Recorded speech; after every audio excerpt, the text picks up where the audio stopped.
Hey, I'm unmuted. Okay. I knew when I muted myself, I was going to forget to unmute myself, but I'm here now. Hey, everybody. Thank you so much for joining us for today's episode of Live with Bluegrass Pride. My name is Abby Lee. I'm on the board of Bluegrass Pride. If you don't know me, hi, welcome. It's good to meet you all. Um, I am very, very excited about today's live stream. We've got some great music coming up. I've just got a little bit of housekeeping to do beforehand, so I hope you don't mind if I give you some updates and then introduce our wonderful artists for today.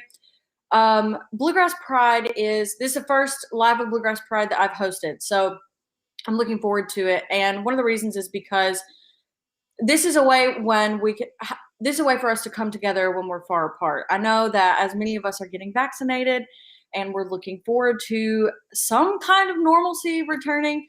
So even though we're not deep in the throes of the pandemic like we have been in previous episodes, a lot of us are still unable to travel and are disconnected from our friends and our family and our loved ones. So this is a really exciting way for us to come together and enjoy some really great music, some folk music and some bluegrass, no matter where you are. So we're really glad to have you, and I'm excited to be here with you today.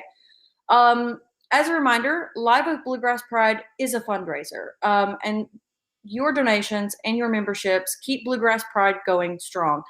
There is a $25 suggested donation today for both the artist and for our ongoing work as well. So your donations will be given to the artists who are joining us here today, and we'll also continue to support the ongoing work that Bluegrass Pride does. So rest assured that your donation does go to a great cause. I think I tweeted out earlier today, great music for a great cause. So we hope that you'll consider helping us achieve our goals and continue to support artists in a really difficult time frame. I know that our artists today, I believe, they said they haven't performed a show in quite some time.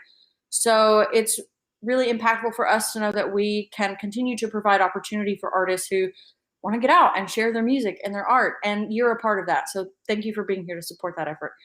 You can always go to bluegrasspride.net/donate in order to make that donation. Donations will be open until the end of the month. So if today is not a good day for you to give a donation, maybe payday hasn't come yet. I know how that feels.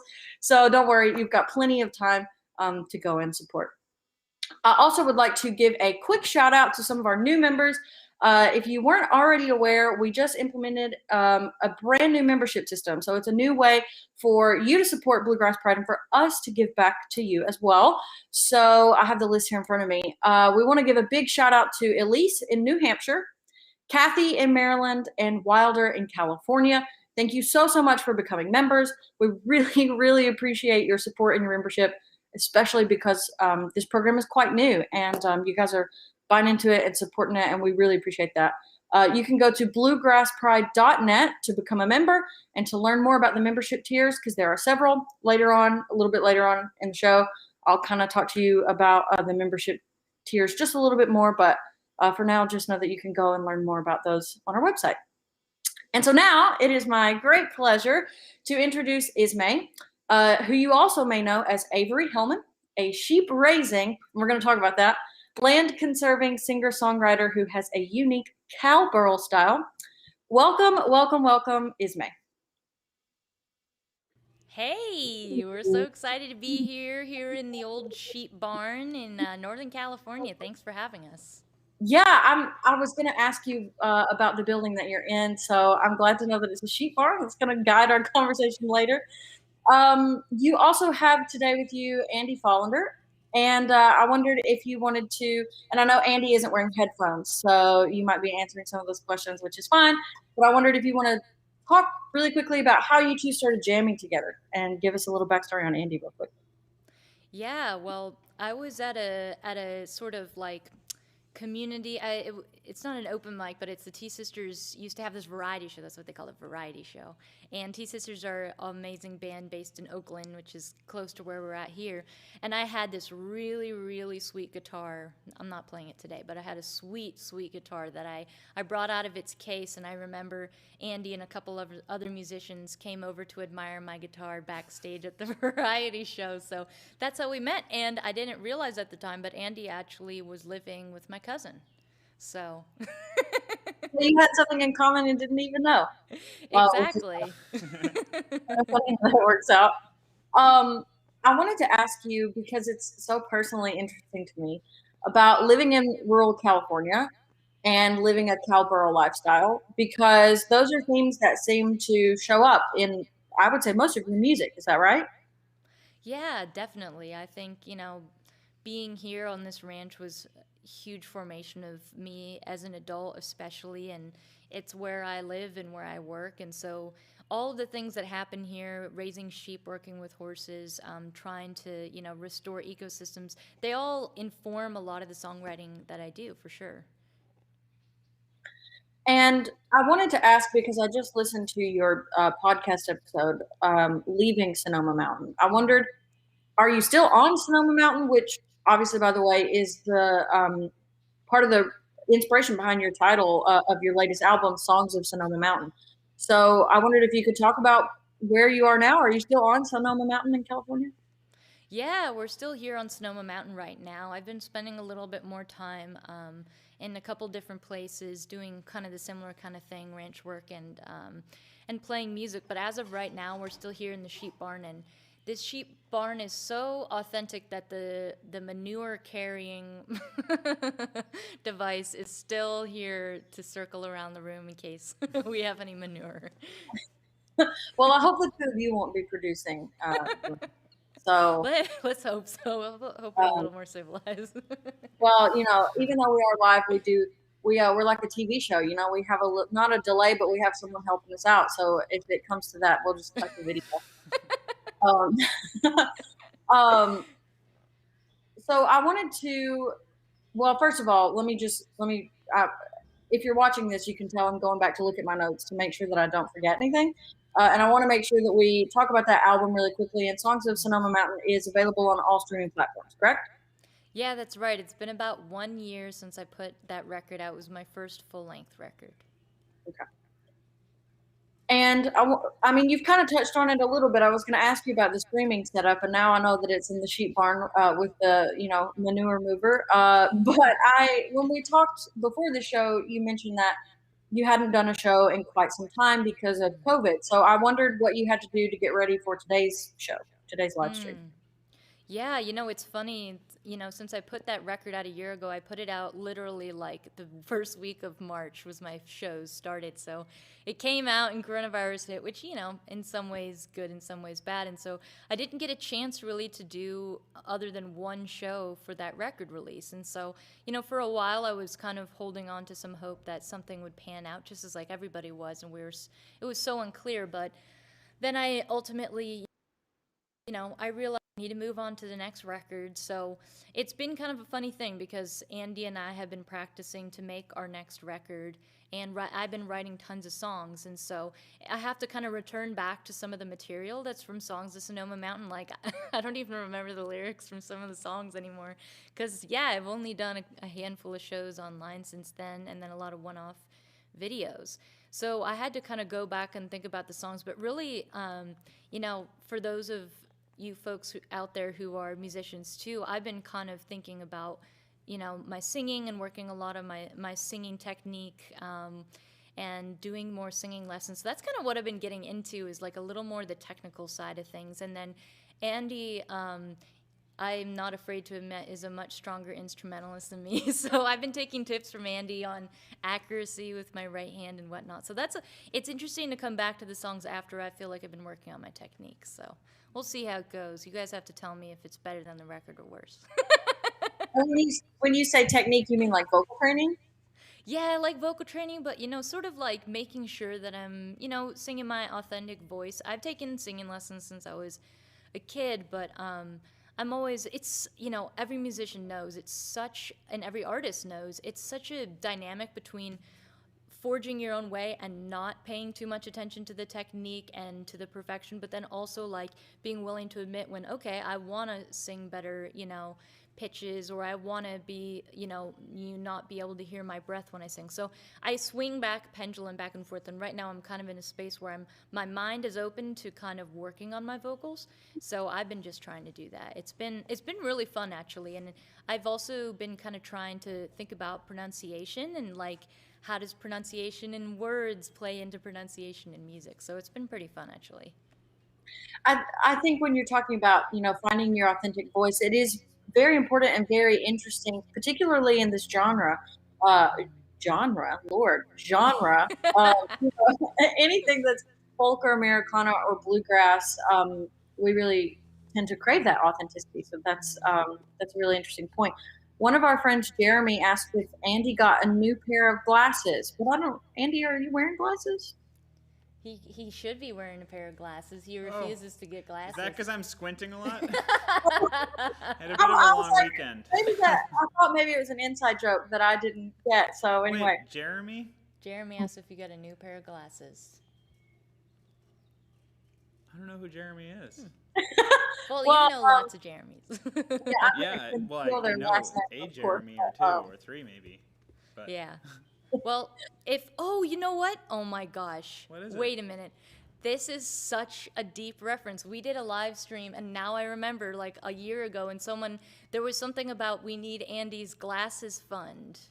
Remember that? Oh my God! Yes. Okay, now I it remember. Sorry, absolutely Jeremy, was. you were in the right. You have better memory than us. But yeah, Andy's still working on his glasses fund. He's so far got a jar full of pennies, and he's working his way to getting some prescription glasses. Jeremy Yeah. just confirmed it is from a show last year. So I knew it was. An Oh inside wow! Okay, so it had a sense of an inside joke. I was Yeah, like, yeah. because Now I I didn't think I remember. was squinting that much, but I probably was squinting quite a bit. Now that I'm thinking of it, but yeah, Well- no, I didn't, and you know what I'm doing is I'm freezing spinach, and that's how I'm gonna pay for it. Okay, well, I often get told my glasses are very large, so maybe my glasses are big enough for the two of us. I don't know. Anyway, before I ask you guys any more questions, I wanted to give you the opportunity to play us some songs. So I'm going to let you take it away, and I think we're all really looking forward to the music you're going to play us today. Yeah, thank you. So this first song we're gonna play is a newer song, and there was a friend of mine who rode her horse across Nevada, and I was following along with her, and she said there was one part of her trip where she was riding, and then a wild horse, a lonely, bachelor stallion came to ride with her, and then she got to a fence, and she couldn't let the horse through because, according to the laws, you can't move wild horses. So she had to leave that horse behind, and that inspired this song, The Lonely Stallion.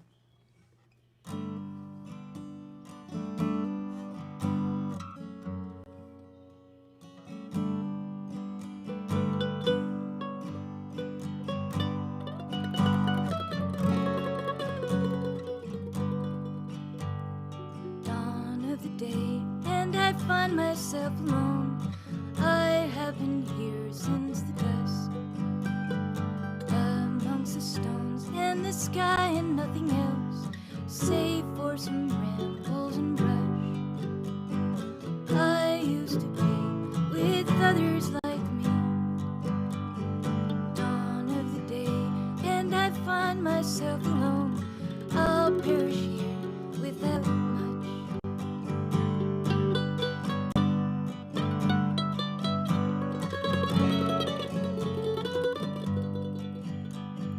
Just yesterday, the sun in middle sky, heat in the dust made me blind. So I lay down neath the tree and fell asleep, but I awoke to find, oh, I stood to see no one else there but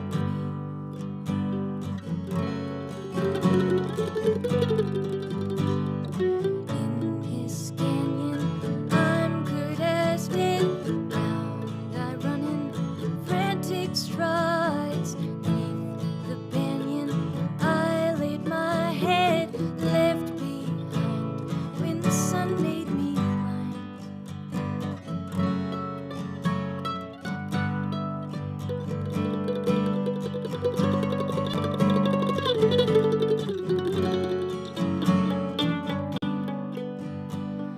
I am so tired, then I hear a sudden sound, horse and a woman astride. I run to them and follow as I can, just then behind, then beside. Oh, I turn to see someone else there like me. In this canyon,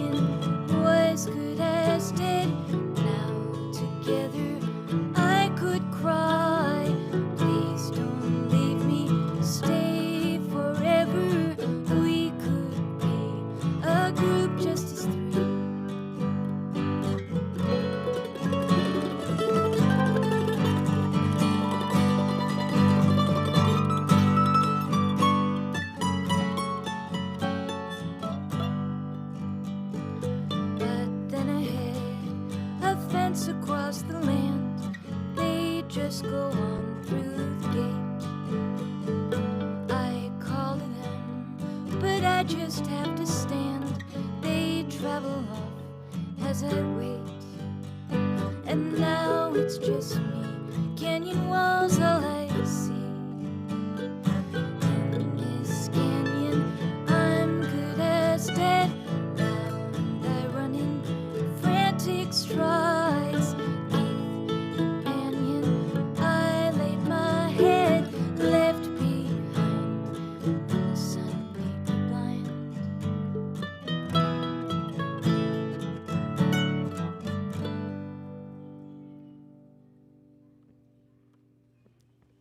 Well, that's the story of the lonely stallion. And I came across a song maybe now about 2-3 years ago. One of my friends, Rainy Eyes, was playing at Sweetwater Music Hall, opening up for she was opening up for somebody else. But anyways, Peter Rowan came on stage and he played a song with Willie Watson. That's who she was opening up for. And they played this song called Snow Country Girl.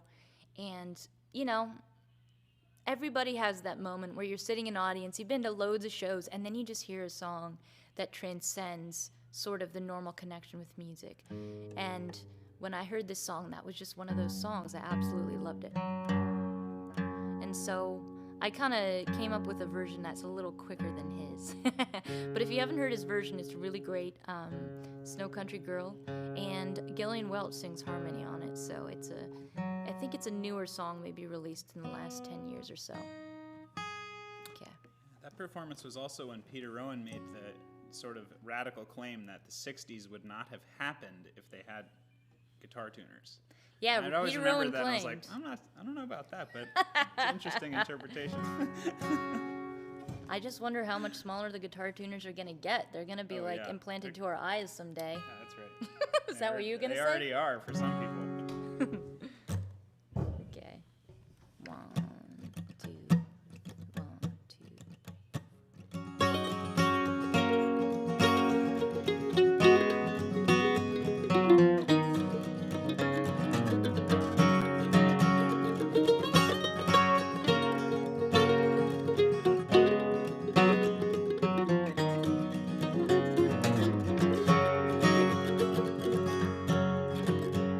Did you ever live in snow country where the wind is coming through the pines, where snowflakes fall like feather down, steal away your sense of time, steal away your mind? Island girl with eyes so warm, with jet black raven hair, in a cabin made of logs and clay. She kept the fire burning there. The fire burning there. Oh, take me back to the arms of my snow country girl. The wind is coming through the pines, where snowflakes fall like feathers down. Country girl was kind when I was young. Snow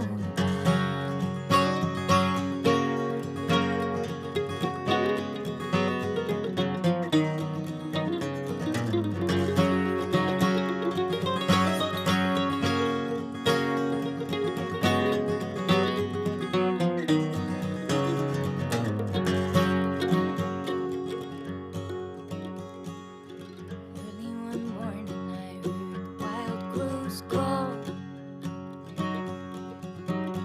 while day was growing warm. I returned to the cabin with some firewood. My darling gal was gone. When I was gone, I heard a voice say, "Forgive me not for the lifetime of faith you've given. I'm gonna fly where the wild crows cry.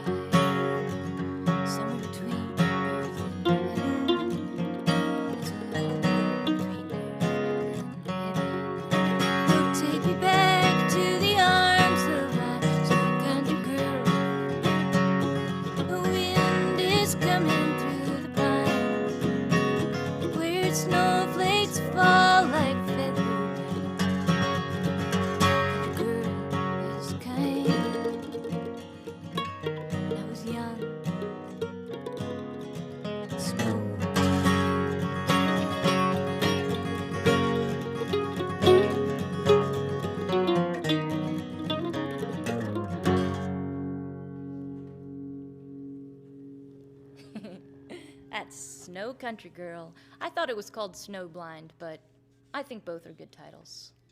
Yeah. Yep, Andy agrees. Well, we're going to play another original newer song, and we're going to switch up guitars a little bit here, if you don't mind. And I'll take that capo from you. And Here you I go. might need this as well. Yeah, this is another newer song. And so this song actually is about a story I heard. So I was playing the Cowboy Poetry Festival this year, 2021. It was online, unsurprisingly. It was probably my last gig, although it was pre-recorded. And this isn't. And so anyways, so I was set up with playing, I wanted to play songs about sheep and shepherds, but you know, for those of you out there, it's a little weird to be like trying to find songs about sheep. It's not an easy task, because sheep are an odd critter, and it's hard to write things that don't sound silly about them and like go beyond Baba Black Sheep. So anyways, I heard this story that was about the Darby ram, which is about this giant ram that is in a village in England. And this ram is so tall that eagles nest on its back. And it's also so big that one hoof covers a whole acre of land.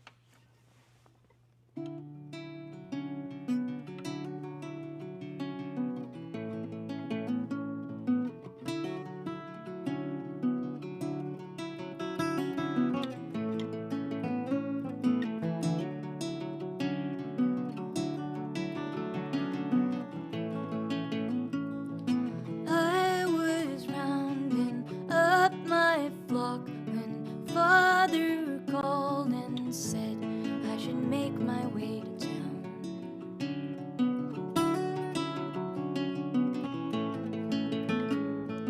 Was a job there for a shearer, and our money every year was short supply.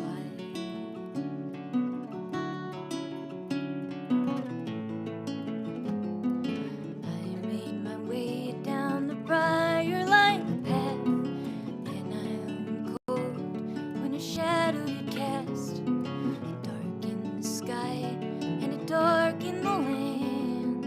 There before me stood the giant Darby ram.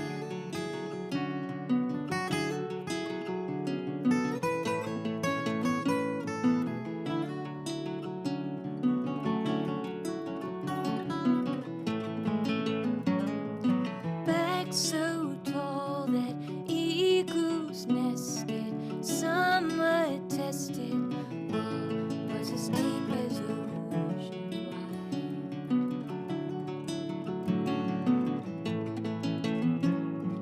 Took me 7 months to shear him, and when finished, found that my family's fortune turned.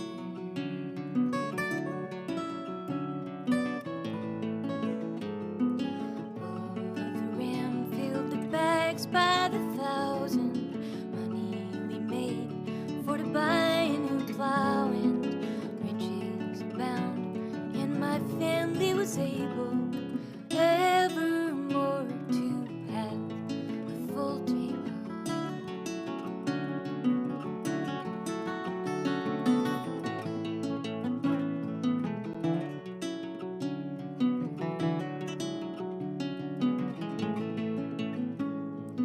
I am rounding up my flock, and Father calls and says, dinner's ready, come sit down.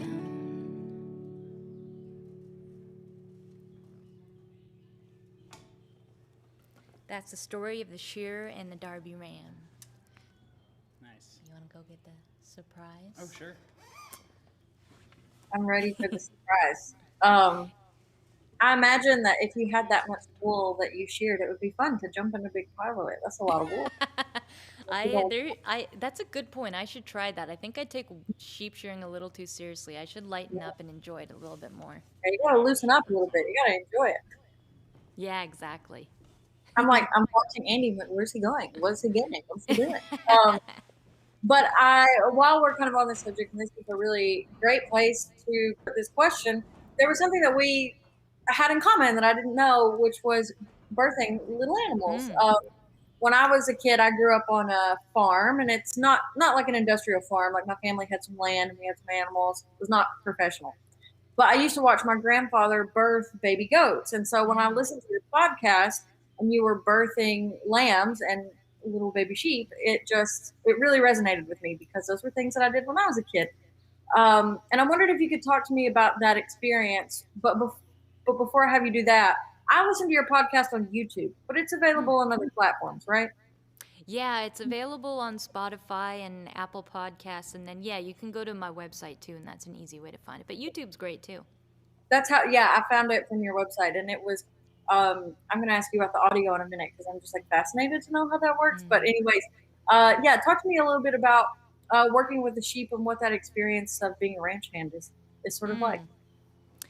Yeah, I mean, it's so different from playing music because it's such a whole body task when you're dealing with animals, and it's a lot more like, it can be a lot more boring, you know. In some ways you have to wait around, some of the time you have to deal with manure, which can be really frustrating, and I find oftentimes I have like 3 outfits in one day just because they each get covered in manure, especially during lambing season.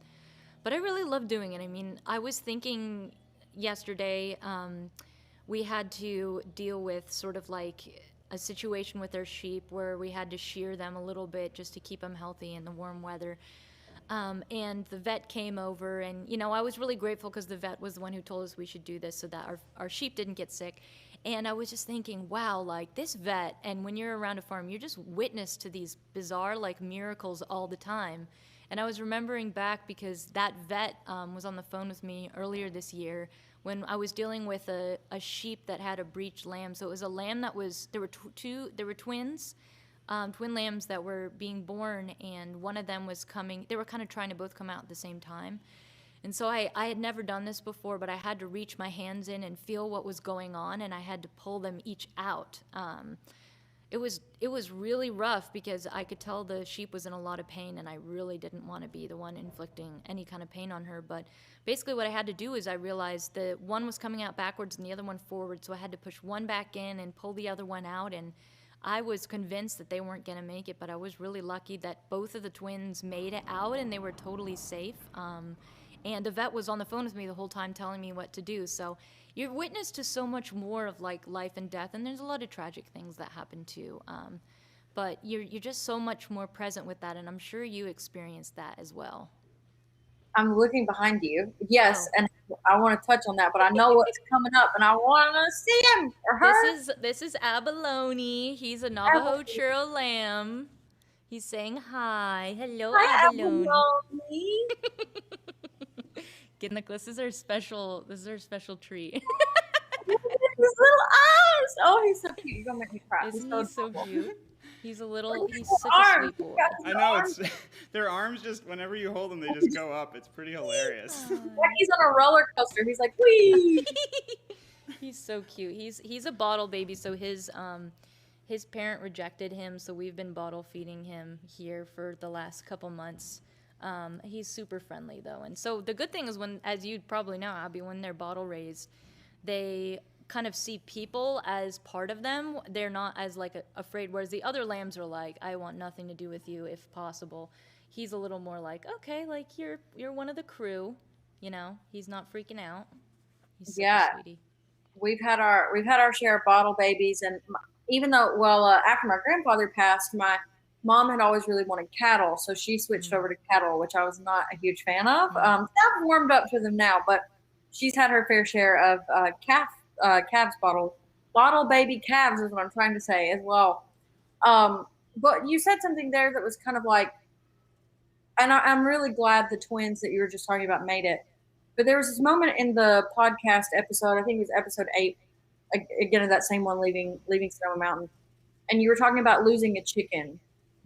And I hadn't originally put this down to ask you about, but you kind of brought it up, and it was a striking moment for me because growing up on a farm, I did see moments where the circle of life was so evident, and I feel like I've heard some of that in your music. There are bittersweet moments that are beautiful and sad at the same time. And so you're talking about losing this chicken, and then you put the chicken out for a coyote or a dog or a wolf to eat. And we did that as well with the animals that we lost. And I just thought that was such a touching moment, because as someone who lives in an apartment now, like, it still kind of strikes me as like, oh, that's so sad. But I've been there and I've done that, and I know how it feels to have to kind of honor, the life that is lost, but also the lives that are still there and need feeding.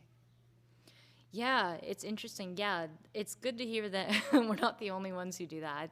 For a second, I was like, I hope no people get me in trouble for doing that. No, The exact same thing, because Yeah. like you said, there are mouths that need feeding, and just because they're not your pets doesn't mean they're not important. So I just thought that was a really striking moment that I heard that, and I was like, oh yeah, we used to do that too. But I'm glad that Avalone is healthy, and I'm glad that he's here this year. Me too. He's gonna be a fun one. He's got this beautiful white wool, and the thing is, these sheep are used for making yarn to weave rugs a lot of times. So they actually have really coarse wool, and so he can live a good life and get his wool harvested 2 times a year to make some nice rugs if we decide to do that, if he's clean enough. A lot of times their wool gets all dirty and then you can't use it, but he seems like a pretty respectable little guy.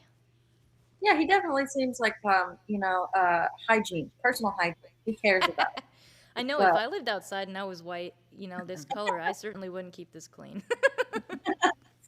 I have a couple questions to ask before we jump into some more music, and I've been enamored by your podcast. I love your music as well, but this podcast episode just like really grabbed me. And I was really amazed because you're talking about birthing these sheep while you're recording audio, and I just had to ask how you did that. How are you walking around and dealing with pregnant and laboring sheep and also recording audio at the same time? Are you holding your phone? Like, I don't. Yeah, it was definitely sometimes I'm like, what am I doing? But it's, I probably ended up only recording like 1% of the time I was spending doing these things. And you know what? I was either our second or third year of having lambs. And so I was a little more, I could predict a little more what was going to happen. And so I'm actually using the same recorder that I use for that. I have this thing called a Zoom. And it's like this portable recorder, and I just attach a shotgun microphone to it and go around and record. And also, like, even though I was only recording less than 1% of what happened, I also, I probably only ended up editing together for the podcast maybe, again, like 1% of everything I recorded, because I just recorded so many things. And sometimes I would annoy Andy because I would be like out in the field having fun in it, and I'm like, let's record this, and Andy was like, don't make me be we'd just be on our after supper, and we'd be out on a walk on the farm together, spending some time, and Avery's like, wait, I gotta go get my recorder. Then Avery's all jacked up with all this equipment and wiring, and we're like, it's like, well, it was still good though. It got me to notice more of stuff, because once you're recording it, you notice it, and now I notice more bird calls, I notice more when the frogs arrive, and everything like that.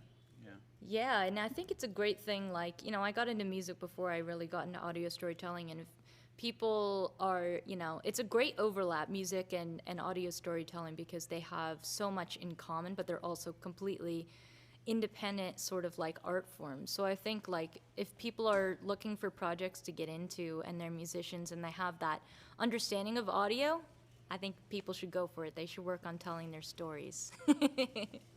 Speaking of audio, I'm sure that you can all start to hear my cat, and I just want to apologize. This is he. Aww. His name is Tom, and he loves being present when I'm doing video calls, and he also has a very strange purr, so apologies. I also noticed that we've changed our bottom third to read Ismay and Abalone, which I'm here for it. Abalone, you're famous now. You're living high on the hog, my friend. So anyway, it's cool to hear that you used a Zoom recorder, though, because I used to check those out at the newspaper office when I was in journalism school. That's what we used as well. So it's cool to know that people use them for different things. Anyway, speaking of Sonoma Mountain and sheep birthing, I'll move on past it. It was just something I was personally interested in. But anyway, I was listening to a song in praise of Sonoma Mountain, and that finger picking pattern that you play really struck me. It was like fluttering and sort of trilling and a little bit different than what I normally hear in bluegrass. So I wanted to ask you specifically about that finger picking pattern, how you came up with it, or what it was inspired by. Yeah, well, one of my favorite artists is Leonard Cohen, and he plays a lot of sort of nylon finger-picking style guitar. He learned from a Spanish guitarist back, I don't know, that must have been in the 50s or 60s. And so I think I kind of got inspired by that. I think, I try to be really open-ended about what finger picking I end up choosing, because I think finger picking is a little more my specialty than flat picking. I really love doing it. And so I just love finger picking because it's a really fun way to accompany my voice, and to just like, it's sort of a technical thing that I feel really attracted to, and it's got these the thing I love about it is you've got these patterns that when you first encounter them, they're so complicated and so hard to understand, and as soon as you get it, it's like automatic, and it's so fascinating. And the other thing that I wonder about too, and other people might wonder about this, is that I'm left-handed, and so like, I don't know if that impacts, and I don't play a left-handed guitar, I play a normal guitar. And so, like, for some reason, I feel like my spatial ability with my right hand isn't as strong, but with finger picking, you're not moving up and down as much, but you're staying in place. It's still complicated, so I don't know if that plays into part of why I really like doing finger picking. Andy, you have any input on that? Well, I mean, it's like, I'm a righty and I play a righty guitar, and you use these fingers as a righty. I'm never doing this with my right hand when I'm playing. I'm only doing that with my left hand. So maybe because of your dexterity in your right hand, it makes it easier for you to do that for some reason. But I don't know. I mean, it's hard to parse that out, because once you're on the train of learning guitar, you can't everything's split up. And I mean, I might have been able to learn lefty guitar as a righty, maybe, if that was just the way it was, if that's what people did. But yeah, all you righties should play lefty guitar and make it easier on those poor lefty guitarists. But you do most things left-handed, right? Yeah, I do pretty much everything left-handed. I think I figured, when I was starting out, I was like, I love lots of different kinds of guitars. This is a new guitar I got that's made in Germany, that's got this cool rounded back on it. So I'm a big fan of vintage and weird guitars, and unfortunately, when you play left-handed guitar, your options are so much more limited. And then also, like, you're learning different kind of, it's a mirror, but differently than other people. So yeah, but I'm totally left-handed, but I think it just kind of shows how much you can develop dexterity, but I still can't write with my right hand. I can't do anything with my right. I just play guitar. That's about it. About the only thing I can do with I can eat, I'm right-handed, but I can eat left-handed, and it's exclusively because I was a geek when I was a kid. And so if you want to read and eat at the same time, one has to hold the book and one has to hold the fork. And see. That is awesome. That is so funny. But speaking of finger picking, I think you're going to do that song next, or come up in this next break, right? Yeah, totally. I'll play that one and play an older song too, I think. Well, I'm looking forward to hearing it. And let's see. Gregory says, "Good job, keep it up." So thanks, Gregory, for the encouragement. Thanks. With that, we'll let y'all take it away. All right. Well, I think Abalone back to his. Say bye. Make Abalone say bye. Stop torturing this little guy. Although he is a fan of Americana music. See you later. Goodbye, Abalone. There he goes.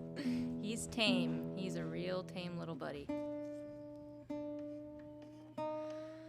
So this is a frameless guitar that I just got. That's from Bavaria, which is really crazy because one of my ancestors lived in a village in Bavaria, and so when I saw this guitar, I was like, okay, this is the one for me. Sent to me by my ancestors. Oh God, somebody's coming back. Swooping in for a kiss. There's little Abalone. So this is the song that Abby was talking about with the finger picking, and it's the first song on Songs of Sonoma Mountain.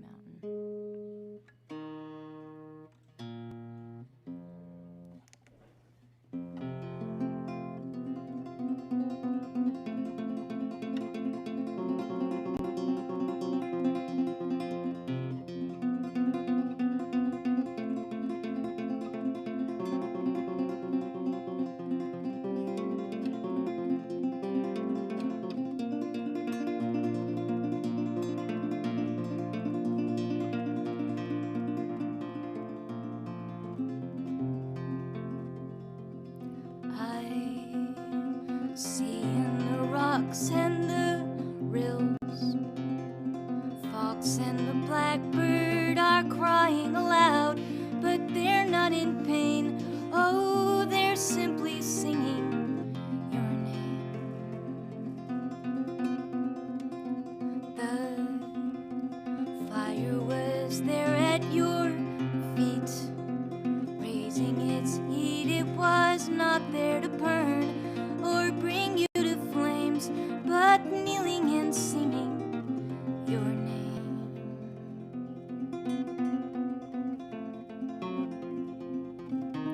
The coo and the call, the howl heard low, the wind and the grass as they bowed to and fro. If you were to speak a sentence in vain, it would be these sounds of us singing your name.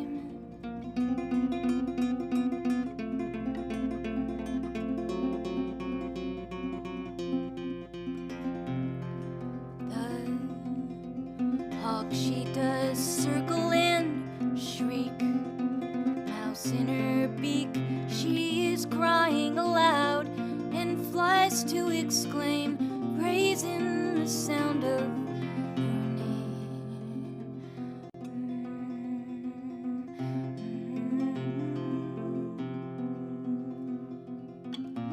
The coo and the call, the howl heard low, the wind and the grass as they bow to and fro. If you were to speak a sentence in vain, it would be these sounds of us singing your name.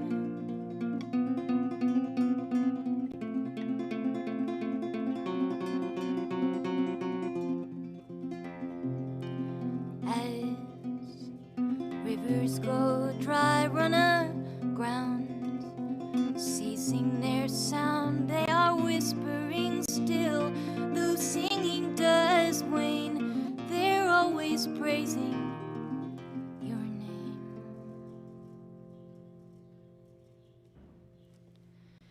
So, that's a song in praise of Sonoma Mountain. That's off the last record, but I wanted to play one more song. And this song is based on an older traditional song called Bury Me Not on the Lone Prairie. And I'm taking out a different guitar here to play for you guys. It's my baritone guitar, a newer edition. And so it's electric, but it's tuned lower than a regular electric guitar.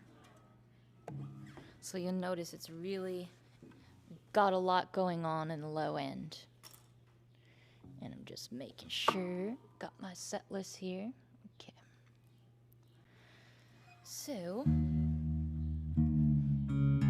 thank you all so much for listening to this music. It's really a blast, and Bluegrass Pride is just a wonderful organization, and I'm just super grateful that you guys, wanted to have me. It's really an honor, and it's an organization that I've seen grow a lot over the years and do some amazing work. I want to take this chance to also share my next project with you guys, which is that I'm going to be putting out 4 new songs this summer, all accompanied with videos, and they're all pretty much live recordings that I made at Prairie Sun Studios. And so it's going to be called the Lone Prairie Sessions, and they're all covers. So I'm really excited to share that with all of you and everything, and I hope you stay tuned to Ismay and what we got going on, and, come for the music and stay for the lamb photos, as they say.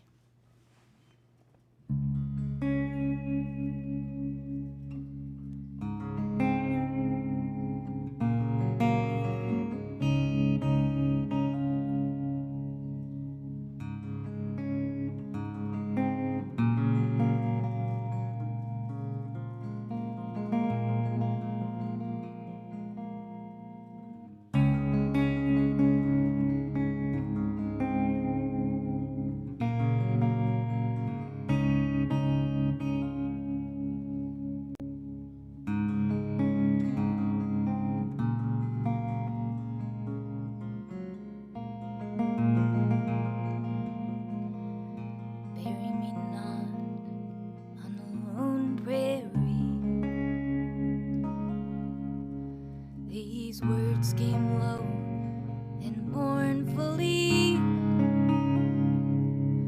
from the cold pale lips of a youth who lay on his dying bed at the break of day.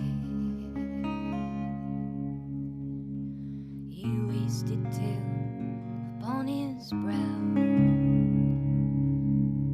and the shadowed clouds were gathering now.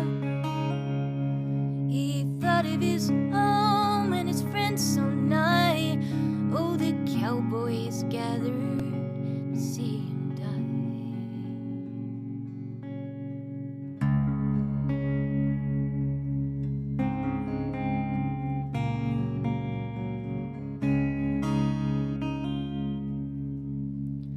Fancy I'll listen to a well-known word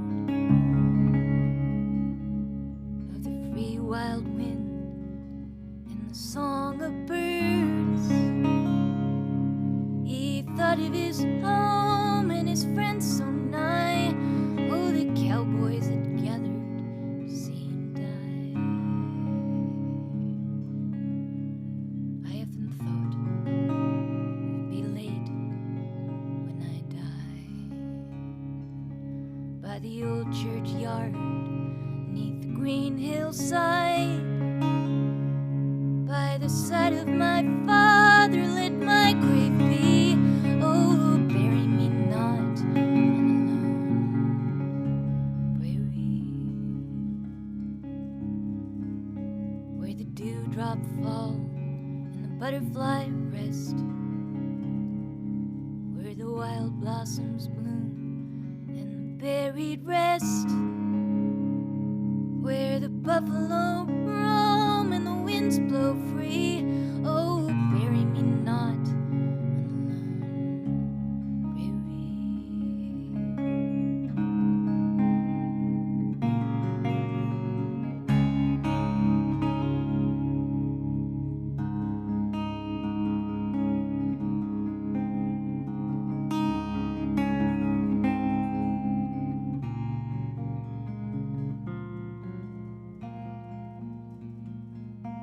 I wanna be laid where my mother's prayers and sister's tears will mingle there,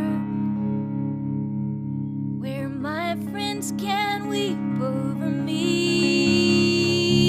Oh, bury me not on the lone prairie. Oh, bury me not. And his voice failed there, and me heeded not his dying prayer. In a narrow grave just 6 by 3, oh, we buried our boy on the lone prairie, where the dewdrop fall and the butterfly rest, where the wild blossoms bloom and the buried rest, where the buffalo roam and the winds blow free.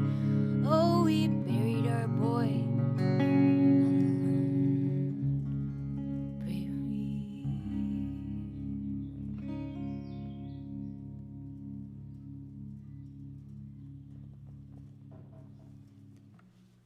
Thanks for listening in, everybody.